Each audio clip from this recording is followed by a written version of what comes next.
আমরা জামাতে ইসলামের বিজয় চাই না। বললেন আশ্চর্য ব্যাপার, আপনি জামাতে ইসলামের আমির, আপনি আবার জামাতে ইসলামের বিজয় চান না, তো কার বিজয় চান? আমি অবশ্যই বিজয় চাই 18 কোটি মানুষের।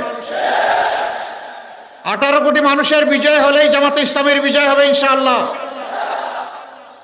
24-এর তরুণ তরুণী, যুবক যুবতী, তাদের নেতৃত্বে সারা দেশবাসী যে জন্য সংগ্রাম করেছেন, ওই সংগ্রামের ওই দাবি বাস্তবায়ন, ওই স্বপ্ন বাস্তবায়নই হচ্ছে আমাদের অঙ্গীকার। তারা চেয়েছিল একটা বৈষম্যহীন সমাজ, তারা চেয়েছিল হাতে হাতে কাজ, তারা চেয়েছিল ন্যায় বিচার। সারা বাংলাদেশে যাকে যেটা হাতে তুলে দেওয়া হয়েছে ওইটা নিয়ে ইনশাআল্লাহ তারা লড়াই করবেন নিজেকে নেতা বানানোর জন্য, তাই না? না, তারা লড়াই করবেন নিজেকে জনগণের সেবক বানানোর জন্য।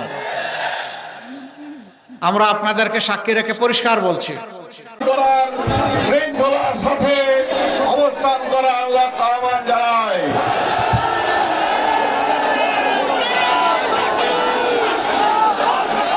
এই পাশে আপনারা যারা আছেন, মঞ্চের দক্ষিণ পাশে যারা, উত্তর পাশে যারা আছেন, আমরা আপনাদের অনুরোধ জানাই আপনারা মাঠের সামনে আসুন। তাতে করে আমাদের প্রধান অতিথিকে আপনারা দেখতে পাবেন।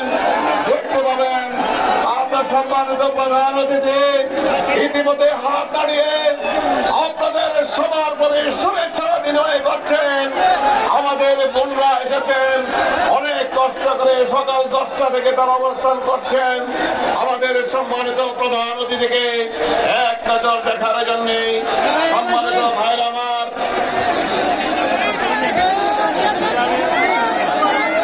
আমরা সম্মানিত প্রধান অতিথি ফুলের তোড়া দিয়ে আমরা আমাদের শ্রমিক কল্যাণ ফেডারেশন জামালপুর শাখার পক্ষ থেকে ফুলের তোড়া দিয়ে আমরা তাকে শুভেচ্ছা জ্ঞাপন করছি।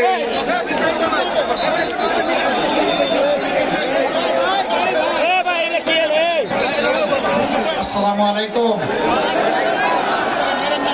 ফুলের তোড়া আমার জন্য নয়, জুলাই